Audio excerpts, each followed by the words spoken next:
No egg scramble. A delicious alternative to eggs.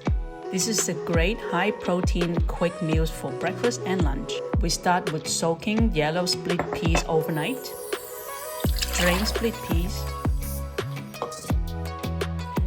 Add equal amount of soaked peas with water or plant milk.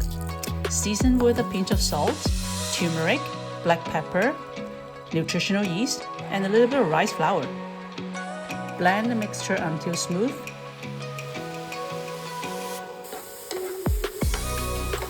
Sauté the veggies that you want to use until soft.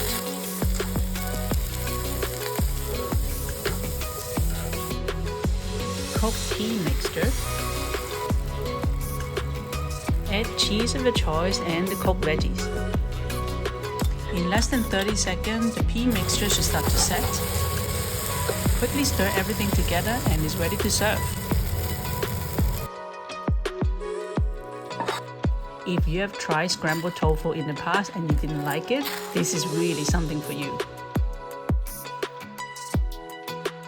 I hope you like it and I'll see you next time.